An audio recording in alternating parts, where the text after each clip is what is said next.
Olá pessoal do nono ano, tudo bem com vocês? Professor Anderson, vou fazer agora para vocês uma videoaula sobre os problemas ambientais em debate, que é o conteúdo que a gente estava vendo em sala de aula.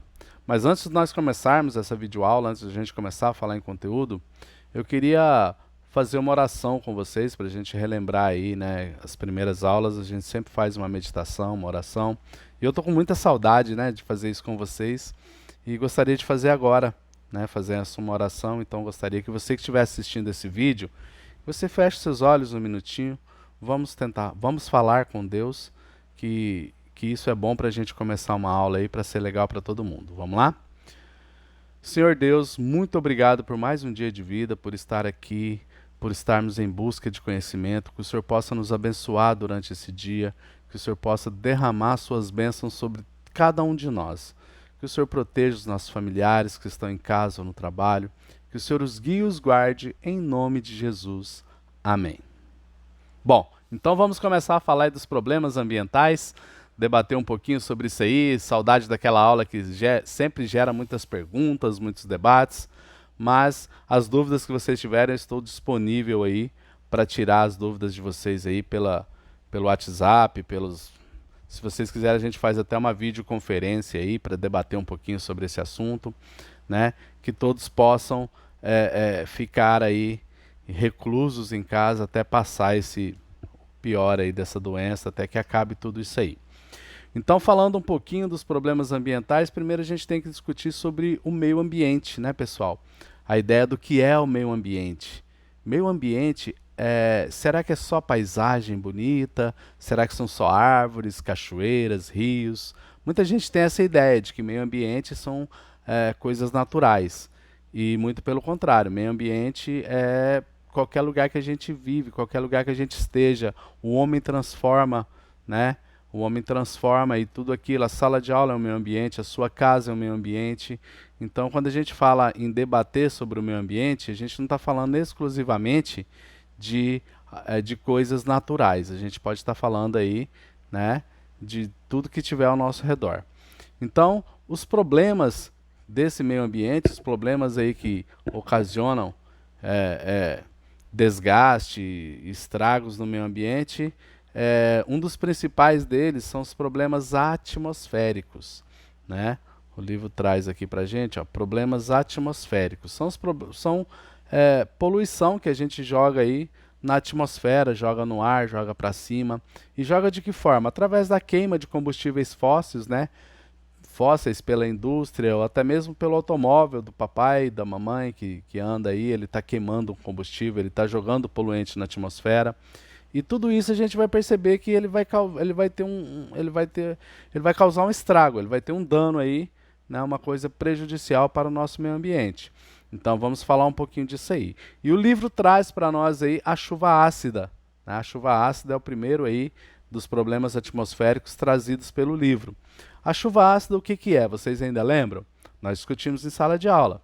A chuva ácida é aquela quantidade enorme de poluentes que a gente joga na atmosfera através dessas queimas que eu acabei de falar para vocês, de combustíveis fósseis, indústrias, né? Todos esses poluentes que nós jogamos na atmosfera, o livro traz aí, ó, uma imagem aí bem interessante, né, de uma indústria aí, ó, jogando aí tudo na atmosfera, as queimadas também. Então, tudo isso ele vai causar um acúmulo de poluentes na atmosfera. E depois de um longo período de estiagem, a chuva que cai, ela é responsável por lavar, vamos usar esse termo, né, bem interessante, ela é responsável por lavar, né, ela traz de volta todo esse poluente que nós jogamos lá para cima. E aí quando chega aqui, né, ela chega carregada de poluentes e nós então damos o nome de chuva ácida, tá? Como nós já tivemos essa aula, pessoal, estou falando assim só um pouquinho de cada tópico, bem rapidinho, para o vídeo não ficar muito pesado, né? Para que todos possam ver tranquilamente. E vamos sobre a chuva ácida, o principal que a gente tem a falar é isso, né? A gente entender como que ela ocorre e quando que ela ocorre.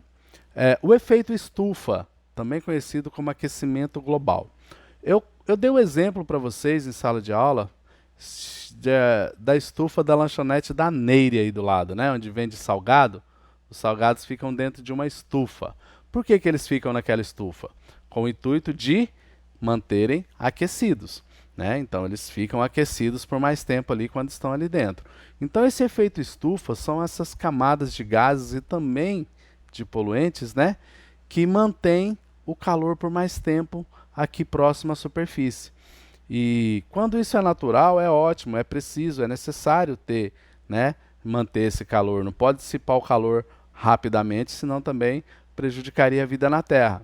Mas o grande problema é que o acúmulo, né, de poluentes na atmosfera está fazendo com que fique, né, mais intenso esse calor.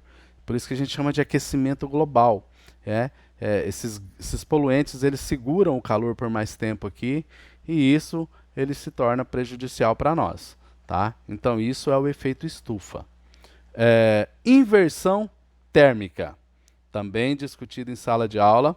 Olha aí no livro de vocês, vou marcar. Inversão térmica. Bom, nós temos a camada de ar quente, que ela é mais densa, né? Ela fica mais próxima da superfície. E essa camada de ar quente, ela vai se dissipando e por cima dela nós temos os poluentes, né, que nós jogamos na atmosfera, os gases, né, os poluentes, queima de combustíveis, etc., que nós jogamos na atmosfera, que ele fica numa camada superior ali esperando a chuva vir, que aí ela desce ácida, né? Acabamos de falar sobre isso.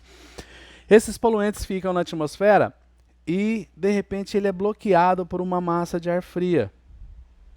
A massa de ar fria ela é mais pesada. Então, o que que acontece? Ela troca de lugar, ela inverte com a massa de ar quente.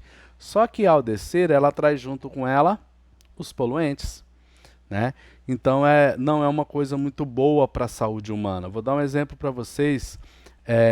Se você lembrar, quando esfria um pouquinho, né? Cuiabá, por exemplo, Várzea Grande, são lugares muito quentes. E quando esfria um pouquinho, logo logo você percebe que as pessoas estão com o nariz escorrendo, alguns ficam gripados, né? Sempre muda a garganta, alguma coisa, começa a prejudicar. E muitas vezes a gente não entende o porquê que isso acontece.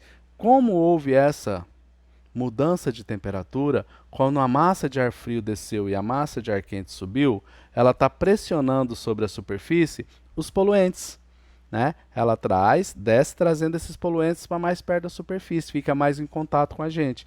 E ao respirar aquele poluente, a gente tem vários problemas respiratórios, né? Problemas aí de coriza, de gripe, etc. Então é um problema prejudicial aí e a inversão térmica ela traz isso aí para a gente. Né? A inversão térmica é quando a massa de ar frio desce e a massa de ar quente sobe. E com essa inversão ela traz com ela poluentes prejudiciais à nossa saúde. Vamos para o próximo tópico, a destruição da camada de ozônio, pessoal. Isso é muito importante. O que é a camada de ozônio? É uma camada de gases, né, que tem uma imagem no livro, eu acho bem legal, só que ela não saiu muito bem aqui na foto.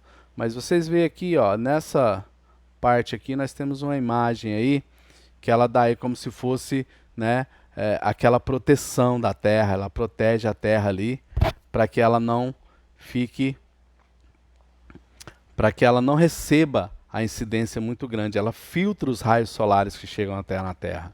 A função dessa camada de ozônio é filtrar esses raios e não deixar eles chegarem com grande intensidade. Só que nós, seres humanos, estamos aí destruindo essa camada de ozônio. Foi descoberto aí que um gás chamado CFC, né, esse gás ele é altamente, ele faz uma composição química com a camada de ozônio e destrói parte dela. Ele é responsável pela destruição dessa camada de ozônio.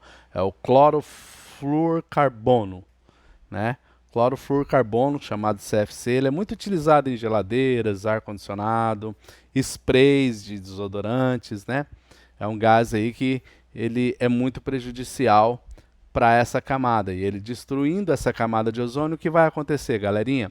Os raios solares vão entrar com mais intensidade. Então nós teremos problemas de pele, problemas de visão, né? Tudo isso ocorre, né, quando os raios solares incidem com mais força, ele vem, né, mais forte, ele vai chegar mais quente aqui e nós vamos sentir esse impacto aí. E é uma grande preocupação essa questão da camada de ozônio. É muito preocupante, né, se ela for destruída. Então, esses gases são os grandes responsáveis pela destruição da camada de ozônio.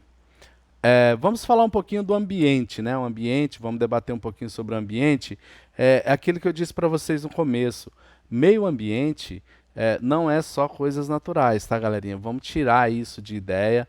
Não são só coisas naturais. O meio ambiente é toda parte ali que envolve que nós estamos, que nós pertencemos. E nós, seres humanos, modificamos muito esse ambiente. Esse ambiente é muito modificado pelas pessoas. É, ele é modificado com a extração de árvores. Lembra que vocês aprenderam lá no ensino fundamental 1, na quinta série, na quarta série, né, a questão da fotossíntese, né? É muito praticado pelas vegetações, pelas árvores, que elas retiram o gás carbônico e liberam o oxigênio. E se a gente retirar as árvores? Como vai ser feita essa fotossíntese? Né? E o homem, com valores comerciais, com intenções aí de ganhar cada vez mais dinheiro, ele não se preocupa com isso, né? De retirar, de modificar, de construir, aumentar cidades. O crescimento populacional também ajuda muito, né? A essa destruição. E se começou a debater e discutir uma palavra muito importante aí para o meio ambiente, que se chama sustentabilidade. O que é um desenvolvimento sustentável? Não quer dizer que nós não precisamos nos desenvolver. Não temos que parar no tempo e ficar vivendo igual homens das cavernas, né, galerinha? Essa sustentabilidade, ela surgiu aí nos debates, aí, nas reuniões sobre meio ambiente, e a ideia principal da sustentabilidade, do desenvolvimento sustentável, é você devolver para a natureza aquilo que você retira dela. Já pensou se todo madeireiro plantasse uma árvore quando tirasse uma? Né? Você tira uma árvore, vai lá e deixa uma sementinha, planta outra. Tudo bem que vai demorar alguns anos, né? Dependendo da árvore que você retirar, vai demorar alguns anos. Mas ela vai nascer novamente. Então, assim, a sustentabilidade, ela fala muito sobre isso. Sobre você devolver para o meio ambiente aquilo que você tira dele. Se você tirou alguma coisa do meio ambiente, devolva. Então, é muito praticado, aliás, é pouco praticado hoje em dia, mas algumas poucas indústrias, empresas aí se preocupam muito com isso, né? Principalmente as empresas madeireiras, que não ligam muito para isso, que utilizam aí da madeira. Nós temos isso aí como uma coisa histórica, aqui, uma coisa que eu aprendi com meu irmão, com o Henderson, né? Que ele já contou para mim sobre isso aí, que antigamente, quando chegaram aqui no Brasil, os portugueses, eles ficaram assim, trabalhando com essa rotatividade. Eles chegavam numa área, produziam, eles limpavam aquela área, tiravam a vegetação e aí iam produzir cana-de-açúcar, né, que foi muito produzido nesse período colonial. E quando a terra praticava ali a monocultura, que é uma coisa que você planta sempre a mesma coisa na terra, ela vai consumir ali nutrientes do solo e vai deixar esse solo infértil durante um tempo. E quando esse solo se tornava infértil, eles simplesmente saíam e iam para outro lugar praticar a mesma coisa. Então, assim, a sustentabilidade ela já te mostra que você tem como tratar, recuperar o sistema de rotação de cultura, que hoje é muito utilizado. Ninguém quer perder fertilidade das terras hoje, né? Mas praticar a sustentabilidade é basicamente você devolver para a natureza tudo aquilo que você retirou dela. Tá? E nisso aparecem alguns movimentos ambientalistas. Né? Movimentos aí são... Aqui, deixa eu marcar aqui para vocês, ó, onde a gente está. Movimentos ambientalistas.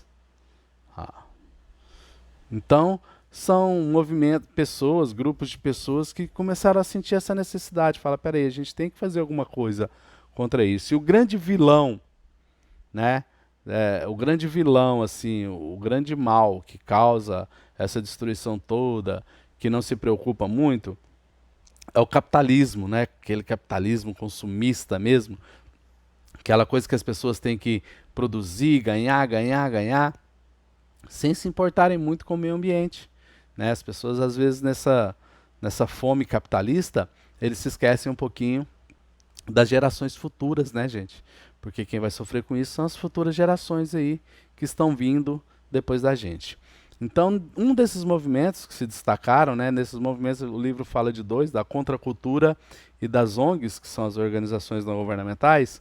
A contracultura ela surgiu na década de 1960, ela surgiu ali na década de 60 ali, e o grande impacto dela era porque ela apareceu porque existia um crescimento industrial muito grande no mundo inteiro, né? As indústrias crescendo, produzindo cada vez mais e poluindo cada vez mais também, né? E aí cresce um destaque desse movimento de contracultura são os hippies, né? Que embora, né, tenha suas questões culturais, os hippies eles são assim algo que chegou para chamar a atenção do mundo contra o capitalismo. Fala, olha, isso aqui não pode, vamos dar uma freada aí, porque está demais. Né? O consumismo, o capitalismo, a destruição, ninguém se preocupa com o meio ambiente. Né? E surgem aí movimentos aí que ele é chamado contracultura porque a cultura, né, naquele momento era essa, de desenvolvimento, de crescimento, de cada vez mais, ganhar cada vez mais. Então eles vieram contra isso aí, eles queriam viver mais harmoniosamente com a natureza. Né?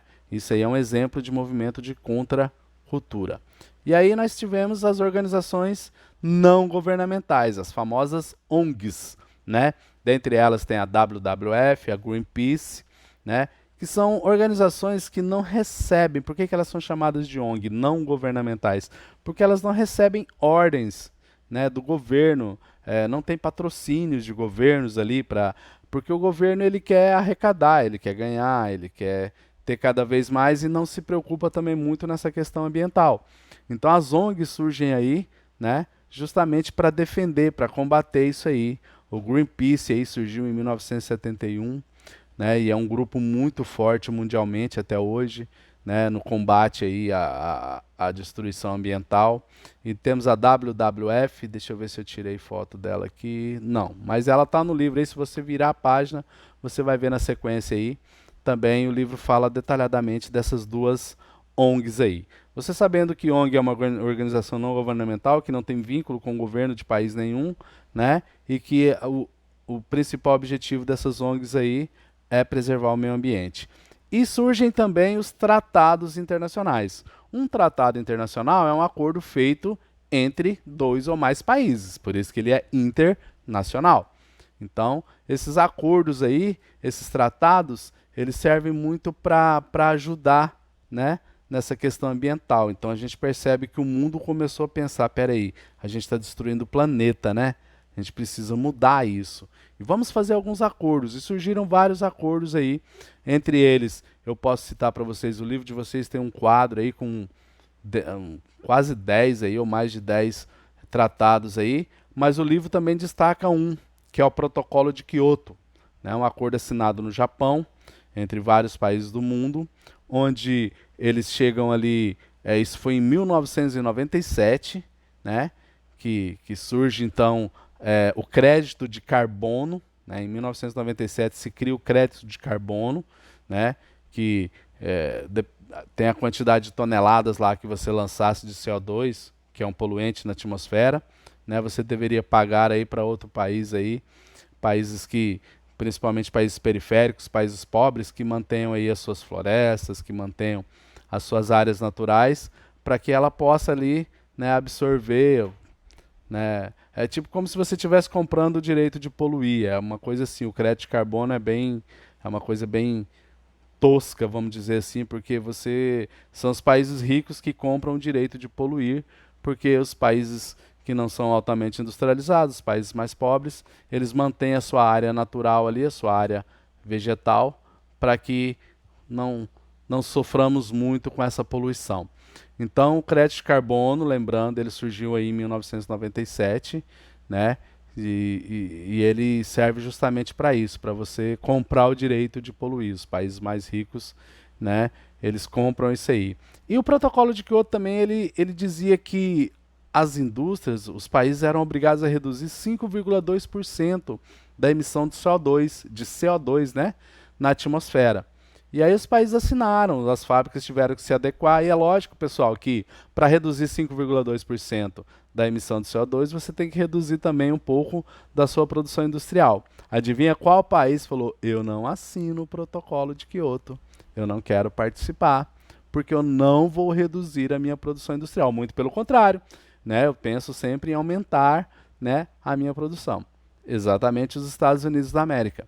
Eles se recusaram aí a assinar o protocolo de Kyoto, né, alegando de que eles não tinham intenção nenhuma de reduzir, né, a sua produção industrial. É aquilo que eu disse para vocês, é a questão do capitalismo, né, do consumismo ali, daquela coisa exacerbada. E aí, falando entre o meio ambiente e a cidadania, né, a relação das pessoas com o meio ambiente, às vezes você fala assim, mas eu não tenho nenhuma indústria, né? Eu não estou poluindo o ar, eu não tenho carro, eu ando de bike, e aí eu não estou poluindo nada, então eu não sou responsável por isso. Claro que você é. De que forma nós, dos países capitalistas principalmente, somos responsáveis? O que, que o meio ambiente tem em relação com o cidadão nessa parte? É o que nós chamamos aqui, ó, deixa eu ver se eu acho aqui para vocês, vou dar um zoom para eu conseguir encontrar. Estou sem óculos, então não estou enxergando nada, né, pessoal? Aqui, aqui, ó, achei.